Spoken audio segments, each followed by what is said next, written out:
ഇതൊക്കെ എഴുതി വെക്കുകയോ മനസ്സിൽ കയറ്റി വെക്കുകയോ ചെയ്യണം. കാരണം എന്തെങ്കിലും ആരെങ്കിലും പറഞ്ഞാൽ അതിന് മറുപടി കൊടുക്കുവാൻ ഹിന്ദു തയ്യാറാവണം. ആദ്യം എന്ത് ചെയ്യണം? ഇതെല്ലാം മനസ്സിലാക്കണം.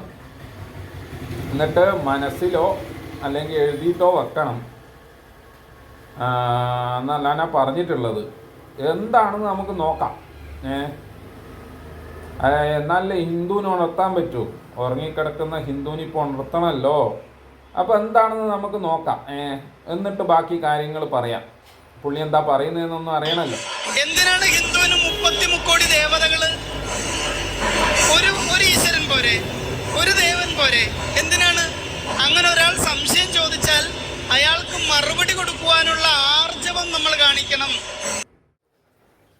സംഖ്യാശാസ്ത്രത്തിൽ കോടി എന്ന് പറയുമ്പം 1000 കോടി 2000 കോടി. കോടി എന്ന് പറയുമ്പോൾ എണ്ണത്തിനെയാണ് കാണിക്കുന്നത്. 1 മുതൽ ഇത്ര വരെ സംഖ്യകൾ എണ്ണി പോകുമ്പോൾ ഇൻഫിനിറ്റിയാണ്. അതിങ്ങനെ നീണ്ടു പോകും. അപ്പോൾ അത് കോടി എന്ന് പറയുന്നത് എണ്ണാണ് കാണിക്കുന്നത്. ഇത്ര എണ്ണം എന്നുള്ളത്. ഓക്കെ. അപ്പോൾ സംസ്കൃത ഭാഷയിലാണല്ലോ ഈ 33 കോടി 33 കോടി എന്ന് പറയുന്നത്. സംസ്കൃത ഭാഷയിലാണ് ഞാൻ മനസ്സിലാക്കിയെടുത്തോളം. അപ്പോൾ ഈ 33 കോടി എന്ന് പറയുമ്പോൾ ഇതിൻ്റെ കോടി, ആ കോടി വേറെയാണ്. മനസ്സിലായ? വിഭാഗം, ജാതി, തരം, ഇങ്ങനെയാണ് അതിൻ്റെ അർത്ഥങ്ങൾ വരുന്നത്. നിങ്ങൾ സംസ്കൃത ഭാഷ എടുത്തു നോക്കിയിട്ട് സംസ്കൃത ഭാഷാ പണ്ഡിതന്മാരോട് ചോദിച്ചാൽ മനസ്സിലാവും. കോടി എന്ന് പറയുമ്പോൾ തരം, വിഭാഗം, ജാതി, വിഭിന്നത, ഇങ്ങനെയൊക്കെയാണ് അതിൻ്റെ അർത്ഥം വരുന്നത്.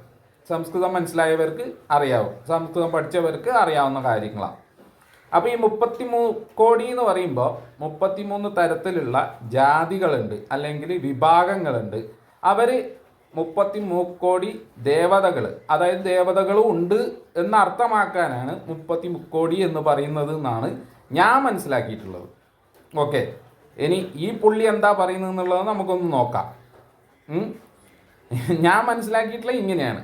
33 കോടി എന്ന് പറഞ്ഞാൽ 33 കോടി, അതായത് 33 തരത്തിലുള്ള അല്ലെങ്കിൽ ജാതി അല്ലെങ്കിൽ വിഭാഗങ്ങൾ ഇവിടെ ഉണ്ട്. അതിൽ 33 തരത്തിലുള്ള ദേവതകളും ദേവികളും എല്ലാം ഉണ്ട് എന്നുള്ളതാണ് ആടെ അർത്ഥമാക്കുന്നത്. ഇനി ഈ പുള്ളി എന്താ പറയുന്നത് എന്നുള്ളത് നമുക്കൊന്ന്. ഞങ്ങൾക്ക് 33 കോടി ദേവതകളുള്ളത് ഞങ്ങളുടെ ഭക്തിക്കനുസരിച്ച്, ഞങ്ങളുടെ അഭിരുചിക്കനുസരിച്ച്, ഞങ്ങളുടെ മനോനിലവാരത്തിനനുസരിച്ച്, ഞങ്ങളുടെ ദശാകാലത്തിനനുസരിച്ച് പ്രാർത്ഥിക്കുവാനാണ്. അല്ലേ? മനുഷ്യ ശരീരത്തെ ചികിത്സിക്കുവാൻ ഒരു ഡോക്ടർ പോരെ? പിന്നെ എന്തിനാണ് ഗൈനോക്കോളജിസ്റ്റ്? പിന്നെ എന്തിനാണ് ന്യൂറോ സർജൻ? പിന്നെ എന്തിനാണ് ഓർത്തോയുടെ ഡോക്ടർ? പിന്നെ എന്തിനാണ് പീഡിയാട്രീഷ്യൻ? ചികിത്സയുടെ എളുപ്പത്തിന് അതിനു വേണ്ടിയിട്ട് നല്ല എക്സ്പീരിയൻസ് ഉള്ള ഡോക്ടറെ വെച്ചിരിക്കുന്നു. അല്ലെ? എല്ലാവരും MBBS കഴിഞ്ഞിട്ടാ പോവുക ഡോക്ടർ. പക്ഷെ ചികിത്സയുടെ, മനുഷ്യ ശരീരത്തെ ചികിത്സിക്കുന്നതിന്റെ എളുപ്പത്തിനാണ് നമ്മൾ ഡിഫറൻ്റ് ആയിട്ട് ഡോക്ടർമാരെ വെച്ചിരിക്കുക. ഇത് തന്നെയാണ് ഹിന്ദുത്വത്തിലെ ദേവതകള്. നമ്മൾക്ക് 9 ദശാകാലങ്ങളില്ലേ? അല്ലെ? ഉണ്ടോ? 9 ദശാകാലങ്ങളുണ്ടല്ലേ? ആദിത്യൻ, ചന്ദ്രൻ, ചൊവ്വ, രാഹു, വ്യാഴം, ശനി, ബുധൻ, കേതു, ശുക്രൻ, അങ്ങനെ 9 ദശാകാലങ്ങളില്ലേ? ഈ ഓരോ ദശാകാലങ്ങൾക്കും അനുസരിച്ച് നമുക്ക് ഗുണദോഷങ്ങൾ ഉണ്ടാകുമ്പോൾ, ദോഷമുണ്ടാകുമ്പോൾ ആ ദേവതയെ പ്രാർത്ഥിച്ചാൽ നമുക്ക് പരിഹാരം കിട്ടില്ലേ? അപ്പോൾ നമുക്ക് കൈ ഒന്ന് മടങ്ങി, നമ്മൾ അസ്ഥിക്കാണ് പ്രോബ്ലം ഉള്ളത്, നമ്മൾ പോകുന്നത് അസ്ഥിരോഗ വിദഗ്ധനെ കാണാനല്ലേ? അപ്പൊ സൂര്യനാണ് നമുക്ക് നീചനായെങ്കിൽ നമ്മൾ ആരെ കാണാൻ പോകും? സൂര്യനെ കാണാൻ പോകും, അല്ലെങ്കിൽ ശിവനെ കാണാൻ പോകും. ചൊവ്വയാണ് നമുക്ക് ദോഷം ചെയ്തതെങ്കിൽ നമ്മൾ ഭദ്രകാളിയെയോ അല്ലെങ്കിൽ സുബ്രഹ്മണ്യനെയോ കാണാൻ പോകും. അല്ലേ? അതിപ്പോൾ പറഞ്ഞത് ശരിയാണല്ലോ. കാര്യങ്ങൾ നോക്കുമ്പോൾ എന്താണ്, പക്ഷെ ഒരു തെറ്റുണ്ട് കേട്ടോ. ഒരു തെറ്റുണ്ട്. ഡോക്ടർമാരാരും വെച്ചതല്ല. ഡോക്ടർമാർ ഓരോരോ വിഷയത്തിൽ, അതായത് MBBS എന്ന് പറയുമ്പോൾ പല തരത്തിലുള്ള വിഷയമുണ്ട്. അതെല്ലാം കൂടെ പഠിച്ചിട്ട് പാസ്സാവുന്നതാണ് MBBS എന്ന് പറയുന്നത്. എന്നിട്ട് അതിന് ശേഷം ഓരോ വിഷയത്തിൽ സ്പെഷ്യലൈസ് ചെയ്യും. അതായത് ഇപ്പം കാർഡിയോളജി ആണെങ്കിൽ കാർഡിയോളജിയിൽ സ്പെഷ്യലൈസ് ചെയ്തിട്ട് അയാൾ എന്ത് ചെയ്യും, അതിൽ പ്രാക്ടീസ് ചെയ്യുക ചെയ്യുന്നത്. പ്രാക്ടീസ് ചെയ്യുമ്പോഴാണ് നമ്മളെ എന്ത് ചെയ്യുന്നത്, ചികിത്സിക്കുന്നത്. ഓക്കെ, അങ്ങനെ ഇപ്പം ഗൈനോക്കോളജി ആണെങ്കിൽ ഗൈനോക്കോളജി വിഭാഗമുണ്ട്, ഗൈനോക്കോളജി വിഭാഗത്തിൽ അയാൾ സ്പെഷ്യലൈസ് ചെയ്യും. എന്നിട്ടാണ് എന്ത് ചെയ്യുന്നത്, അതിന് വേണ്ട പ്രാക്ടീസ് ചെയ്യുന്നത്. പ്രാക്ടീസ് എന്നേ പറയുള്ളൂ, ചികിത്സിക്കുന്നതല്ല. അതിൻ്റേതായ ഇതെടുത്ത് നോക്കിയാൽ നിങ്ങൾക്ക് മനസ്സിലാവും.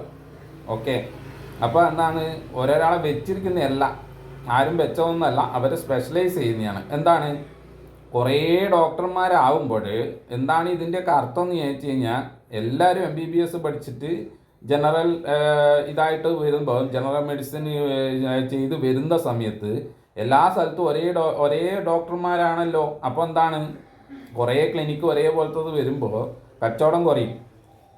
അതങ്ങനെയാണല്ലോ, കച്ചവടം കുറയും. അപ്പോൾ കച്ചവടം കുറയുന്നത് കൊണ്ട് എന്ത് ചെയ്യുന്നത്, ഓരോന്നിലും സ്പെഷ്യലൈസ് ചെയ്തിട്ട് ഞാൻ ഇന്ന ആളാണ്, ഞാൻ പല്ലിൻ്റെ ഡോക്ടറാണ്, ഞാൻ ഹൃദയത്തിൻ്റെയാണ്, ഞാൻ ഓർത്തോ ആണ്, അങ്ങനെ സ്പെഷ്യലൈസ് ചെയ്യുന്നത് എന്താണ്, അതിൻ്റെ ആൾക്കാർ അടുത്തേക്കേ വരുള്ളൂ. പക്ഷെ ഇന്നത്തെ കാലത്ത് അങ്ങനെ സ്പെഷ്യലൈസ് ചെയ്ത ഡോക്ടർമാരും ഏറ്റവും കൂടുതലായി. അപ്പോൾ അത് സൂപ്പർ സ്പെഷ്യാലിറ്റി ഹോസ്പിറ്റൽ എന്നെല്ലാം പറഞ്ഞിട്ട് ഇപ്പോൾ വന്നിട്ടുള്ളത്. അപ്പോൾ അതിൽ പോയി കഴിഞ്ഞാൽ എല്ലാ തരത്തിലുള്ള സൂപ്പർ മാർക്കറ്റ് എന്ന് പറയുന്നില്ലേ, അതുപോലെ തന്നെ. അപ്പോൾ എല്ലാ തരത്തിലുള്ള ചികിത്സ അവിടെ കിട്ടും എന്നുള്ള രീതിയിലായി മാറി. നമ്മളതല്ല നമ്മളെ വിഷയം. ഞാനത് മനസ്സിലാക്കാൻ വേണ്ടി പറഞ്ഞു എന്നേ ഉള്ളൂ. ആരും അവിടെ ഡോക്ടർമാരെ വെച്ചതല്ല. അവരേതായ ബിസിനസ്, അതായത് അവർക്കും ജീവിക്കണമല്ലോ, അവരെ വരുമാനം കൂട്ടാൻ വേണ്ടിയിട്ട് അവർ ഓരോന്നിലും സ്പെഷ്യലൈസ് ചെയ്തിട്ട് വരുന്നത് എന്ന് മാത്രമേ ഉള്ളൂ. ഓക്കെ, അപ്പോൾ അത് മനസ്സിലായല്ലോ. അപ്പം അങ്ങനെ വെച്ചതല്ല. ഇങ്ങനെയുള്ള കുറേ മുട്ടാപ്പോക്ക് ഉദാഹരണങ്ങൾ പറഞ്ഞിട്ട് നേരത്തെ പറഞ്ഞ കാര്യത്തിനെ സാധൂകരിക്കാൻ ശ്രമിക്കുകയാണ് പുള്ളി ഇപ്പോൾ പ്രഭാഷണം ചെയ്യുമ്പോൾ പുള്ളിക്കും എന്താ വേണ്ടത്, പൈസയാണ് വേണ്ടത്. അപ്പോൾ പൈസ കിട്ടണമെങ്കിൽ എന്ത് വേണം, മനോഹരമായി അവതരിപ്പിച്ച് ആളുകളെ കയ്യിലെടുക്കണമെങ്കിൽ എന്താണ്, അങ്ങനെയുള്ള ഉദാഹരണങ്ങൾ പറയണം. അതുകൊണ്ടാണ് ഇങ്ങനെയുള്ള കാര്യങ്ങൾ പുള്ളി പറഞ്ഞത്. പക്ഷെ ഇത് ശരിക്കും പറഞ്ഞു കഴിഞ്ഞാൽ, ഞാൻ മുന്നേയും വീഡിയോ ചെയ്തിട്ടുണ്ട്. മനുഷ്യർ എന്ന് പറയുന്നത് ഇപ്പം നമ്മൾ നോക്കിക്കഴിഞ്ഞാൽ പൂച്ചവർഗം, ഈ നർജാര വർഗം എന്ന് പറഞ്ഞു കഴിഞ്ഞാൽ സിംഹം, പുലി, ഈ മറ്റേ പൂച്ച, പലതരത്തിലുള്ള പൂച്ചകളുണ്ട്, കാട്ടുപൂച്ച, പലതരത്തിലുള്ള പൂച്ചകളുണ്ട്. ഇതെല്ലാം ഒരേ വർഗത്തിൽ വരുന്നല്ലേ. കുരങ്ങ് വർഗ്ഗം എടുത്തു കഴിഞ്ഞാൽ സിംഹവാലൻ കുരങ്ങ്, മറ്റേ കുരങ്ങ് എന്ന് പറഞ്ഞിട്ട് കുറേ കുരങ്ങ് വർഗ്ഗമുണ്ട്. അതേപോലെ ഈ ശ്വാനവർഗ്ഗം എടുത്തു കഴിഞ്ഞാൽ ഒരുപാട് എണ്ണത്തിനെ കാണുമല്ലേ. എന്തുകൊണ്ട് നിങ്ങൾക്ക് മനുഷ്യവർഗത്തിൽ ഒന്നിനെ മാത്രം കാണുന്നേ? ഇതിപ്പോൾ നമ്മളിപ്പോൾ നോക്കിക്കഴിഞ്ഞാൽ ഒരൊറ്റ മനുഷ്യവർഗല്ലേ കാണുന്നുള്ളൂ. അതായത് ശാസ്ത്രീയ നാമം എടുത്തു നോക്കിക്കഴിഞ്ഞാൽ ഹോമോ സാപ്പിയൻസ് മാത്രമേ കാണുന്നുള്ളൂ. വേറെയുള്ള മനുഷ്യവർഗം ഉണ്ടായിരുന്നോ? അപ്പോൾ നമ്മൾ ചൂണ്ടിക്കാണിക്കുന്ന ഏതാ, കുരങ്ങ് വർഗത്തിനെയാണ് കാണിക്കുക. ഏതാ മനുഷ്യൻ്റെ പകരം വരുന്നതാണ് കുരങ്ങ്. കാണാൻ ഏകദേശം മനുഷ്യനെ പോലെയാണെങ്കിലും കുരങ്ങ് വർഗം വേറെയാണ്, അതിന് ശാസ്ത്രീയ നാമം വേറെയുണ്ട്. പക്ഷേ മനുഷ്യന് വേറെയും വർഗങ്ങൾ ഉണ്ടായിരുന്നു. ഹോമോ ഇറക്ടസ്, ഹോമോ അങ്ങനെ പറഞ്ഞിട്ട് നിയാണ്ടർത്താൽ മനുഷ്യൻ, അങ്ങനെ ഒരുപാട് വർഗങ്ങളുണ്ടായിരുന്നു. അതൊക്കെ അതിന് പിടിച്ചു നിൽക്കാൻ പറ്റാതെ ഐസ് ഏജ് യുഗം വന്നപ്പോഴും മറ്റ് പല കാരണങ്ങൾ കൊണ്ട് അത് നശിച്ചു പോയി. ഓക്കെ, അപ്പോൾ അങ്ങനെ നശിച്ചു പോയിട്ട് ആകെ എക്സിസ്റ്റ് ചെയ്ത ഒരു വർഗ്ഗമാണ് ഹോമോ സാപ്പിയൻസ്. കാരണം അവരെന്തുകൊണ്ട് എക്സിസ്റ്റ് ചെയ്തു? അവർ സിവിലൈസേഷൻ സ്റ്റാർട്ട് ചെയ്തു. അവരെന്ത് ചെയ്തു? കൂട്ടമായി താമസിക്കാൻ തുടങ്ങി. ഭക്ഷണം തേടാൻ ഒരാൾ, അതിന് ഭക്ഷണം ഉണ്ടാക്കാൻ ഒരാൾ, വെക്കാൻ ഒരാൾ, ഭക്ഷണത്തിൻ്റെ കാര്യങ്ങൾ നോക്കാൻ ഒരാൾ, ഇവരെല്ലാം നിയന്ത്രിക്കാൻ ഒരാൾ, അങ്ങനെ സിവിലൈസേഷൻ സ്റ്റാർട്ട് ചെയ്തു.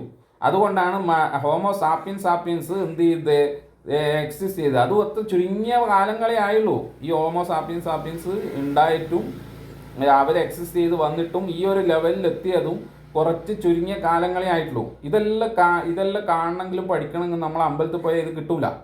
ഇത് സ്കൂളിൽ തന്നെ പോകണം, പഠിക്കണം, പഠിച്ച് വലുതാവണം. എന്നാൽ മാത്രമേ, ഇന്ന് വായനാ ദിനമാണ്, അപ്പം വായനാ ദിനത്തിൽ നമ്മൾ വായിച്ച് വളരണം എന്നാണ്. അല്ലാതെ ഇതുപോലെയുള്ള അമ്പലങ്ങളിൽ പോയി കഴിഞ്ഞാൽ പ്രഭാഷണം നടക്കുന്നുണ്ടാവും. അതൊന്നും മോശം എന്നൊന്നും ആരും പറയുന്നില്ല, ചെയ്തോട്ടെ, അത് അവരുടേതായ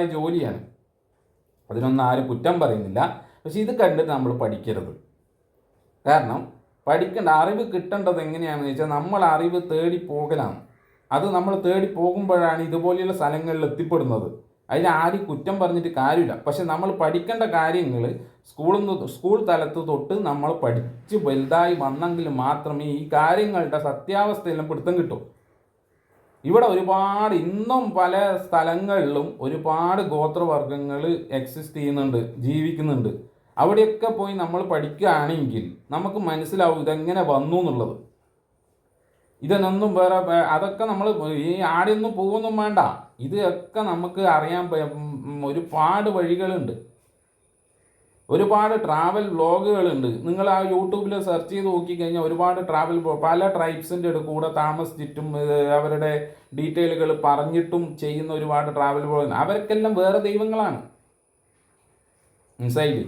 അപ്പോൾ ഈ ദൈവം എന്നുള്ള സങ്കല്പം അന്ന് വന്നത് ആ സമയത്ത് ഓരോരോ സാധനങ്ങളെ കണ്ട് ഭയന്ന, ഇപ്പം മിന്നലിനി ഇടിയിനി മഴേനെയെല്ലാം കണ്ട് ഭയന്നവർ അതിനൊരു ദൈവം ഉണ്ടാക്കി. എന്താ വെച്ചാൽ ഒരു കാലം കഴിയുമ്പോൾ ഇതാടെ നിൽക്കും. അപ്പോൾ ഇവർ പ്രാർത്ഥിക്കാൻ തുടങ്ങും. അപ്പോൾ ഇത് തുടർച്ച ഇത് മഴ പെയ്യാനും ഇടി പെയ്യാനും തുടങ്ങുമ്പോൾ ഇവർ പറയും, ഇങ്ങനെ ഒരു സംഭവം വന്നു, അയ്യോ നമ്മൾ കുറേ ആൾ ഒലിച്ചു പോയി, കുറേ ആൾ മരിച്ചു. അപ്പോൾ ഇവർ ആ ദൈവത്തിനെ പ്രാർത്ഥിക്കാൻ തുടങ്ങും.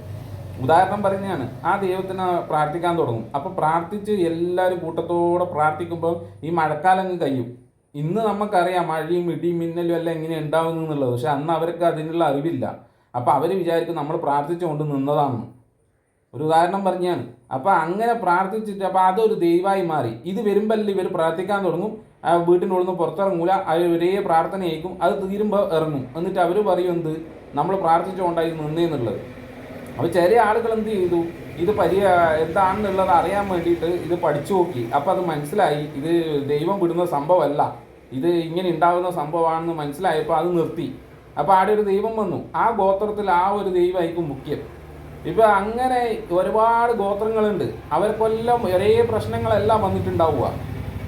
ഓരോരാൾക്കും ഓരോരോ പ്രശ്നങ്ങളായിരിക്കും വന്നിട്ടുണ്ടാവുക. അപ്പോൾ അവരെല്ലാം ഓരോരോ പ്രശ്നങ്ങളെ ഓരോരോ ദൈവങ്ങളാക്കി മാറ്റി. എന്നിട്ട് അതിന് പ്രാർത്ഥിക്കാൻ തുടങ്ങി. ആ പ്രശ്നങ്ങൾ നിൽക്കുമ്പോൾ ഇതേപോലെ നിൽക്കുമ്പോൾ എന്തായി, പറയും ഈ ദൈവം നമ്മളെ സഹായിച്ചുകൊണ്ടാണ് അത് നിന്നേന്നുള്ളത്. അങ്ങനെയാണ് ഈ ഒരുപാട് ദൈവങ്ങൾ വരുന്നത്. അല്ലാതെ ഇതിലെ പോലെ 33 കോടി ദൈവങ്ങളെന്നല്ല. ഇവിടെ ഉണ്ടായിരുന്നത് എന്താണ്, 33 തരത്തിലുള്ള ട്രൈബ്സുകളായിരിക്കണം. അതുകൊണ്ടാണ് ഈ സംസ്കൃത ഭാഷയിൽ എഴുതി വെച്ചത് 33 കോടി ദൈവങ്ങൾ എന്ന്. അതായത് 33 കോടി ഗോത്രങ്ങളാണ് ഉണ്ടായിരുന്നത്, വിഭാഗങ്ങളാണ് ഉണ്ടായിരുന്നത്, ജാതികളാണ് ഉണ്ടായിരുന്നത്. അവർക്ക് 33 കോടി തരം, വിഭാഗം, ജാതി എന്നൊക്കെയാണ് ഇതിനർത്ഥം. അല്ലാണ്ട് 33 കോടി ദൈവങ്ങളൊന്നുമില്ല. ഇത് നിങ്ങളെ വേദം എടുത്തു നോക്കിയാലോ അല്ലെ പുരാണങ്ങൾ എടുത്തു നോക്കിയാലോ ഒന്നും എവിടെയും കാണൂല. 33 കോടി ദൈവങ്ങളൊന്നും നിങ്ങൾക്ക് കാണൂല, മനസ്സിലായില്ലേ? ഇതിൻ്റെ ഏറ്റവും തലപ്പത്തിരിക്കും, ഞാൻ കുറേ വീഡിയോ ചെയ്ത് അതിൻ്റെ തലപ്പത്തിരിക്കുന്ന ഇന്ദ്രനാണെന്നും ഇന്ദ്രൻ്റെ തായിൽ വരുന്നതാണ് ബാക്കിയുള്ള, അതായത് വേദം തുടങ്ങുന്നത് തന്നെ ഇന്ദ്രനെ സ്തുതിച്ചുകൊണ്ടാണ്. ഇതൊക്കെ നമ്മൾ എടുത്ത് പഠിച്ചാൽ മാത്രം മതി. അതാണ് ഞാൻ പറഞ്ഞത്, വായിക്കണം. ഇന്ന് വായനാ ദിനാണ്. വായിക്കുക, വളരുക, പഠിക്കുക, അപ്പം നമുക്ക് കാര്യം പിടികിട്ടും. ഇതുപോലെ അമ്പലങ്ങളിൽ പോയി ഇരുന്നിട്ട് അതൊന്ന് ആസ്വദിക്കുക. അതിനൊന്നും കുഴപ്പമൊന്നുമില്ല. നല്ല രസത്തിൽ ആ പുള്ളി പറയുന്നുണ്ട്. അത് കേട്ട് ആസ്വദിച്ച് ചിരിച്ച് സന്തോഷത്തോടെ ഒരു ഫീലിങ്സ് കിട്ടും. നമ്മൾ ആലിൻ്റെ എല്ലാം ചുവട്ടിൽ പോയിരുന്നു കഴിഞ്ഞാൽ പോസിറ്റീവ് എനർജി വരും. ആലിന് അങ്ങനെ ഒരു ഗുണമുണ്ട്. അതിന് വേണമെങ്കിൽ അതിനെ പറ്റിയിട്ട് വേറെ ഒരു വീഡിയോ ചെയ്യാം. ആലിന് അങ്ങനെ ഒരു ഗുണമുണ്ട്. അപ്പോൾ അങ്ങനെ ആ ഒരു അമ്പലങ്ങളിൽ പോയി കഴിഞ്ഞാൽ ഒരു പോസിറ്റീവ് എനർജി കിട്ടും. ചെറുപ്പക്കാർക്ക് പോയാൽ അതിൻ്റെതായ വേറെ കുറേ കാര്യങ്ങൾ കിട്ടും.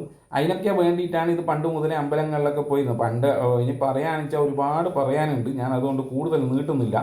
കാര്യങ്ങൾ മനസ്സിലായിട്ടുണ്ടാവുമെന്ന് വിചാരിക്കുന്നു. നിങ്ങൾക്ക് കാര്യങ്ങൾ ഏകദേശം എല്ലാം പിടുത്തം കിട്ടിയിട്ടുണ്ടാവുമെന്ന് വിചാരിക്കുന്നു. ഇതെല്ലാം അസംബന്ധമാണെന്നും ഞാൻ പറയുന്നില്ല, ഒരു തെറ്റാണെന്നും ഞാൻ പറയുന്നില്ല. ആസ്വദിക്കാൻ പോവാം. പക്ഷെ നമ്മൾ എന്ത് ചെയ്യണം, നമുക്ക് അറിവ് കിട്ടണമെങ്കിൽ നമ്മൾ തന്നെ വായിക്കണം, നമ്മൾ വായിച്ച് വളരണം. ഓക്കെ, നമ്മളില്ല പുസ്തകങ്ങൾ, കിട്ടുന്ന പുസ്തകങ്ങൾ വായിച്ചിട്ട് തന്നെ വളരണം. ഗൂഗിളിലും ChatGPT എല്ലാം നോക്കുന്നത് വേറൊരു കാര്യം. അതല്ലാതെ തന്നെ നമുക്ക് കിട്ടുന്ന പുസ്തകങ്ങൾ എടുത്ത് വായിച്ച് മനസ്സിലാക്കി കഴിഞ്ഞാലേ ഇതിൻ്റെ എല്ലാം സത്യാവസ്ഥ നമുക്ക് പിടുത്തം കിട്ടും. ഓക്കെ, അത്രയും പറഞ്ഞുകൊണ്ട് നിർത്തുന്നു. അടുത്ത വീഡിയോയിൽ വീണ്ടും കാണാം. നന്ദി, നമസ്കാരം.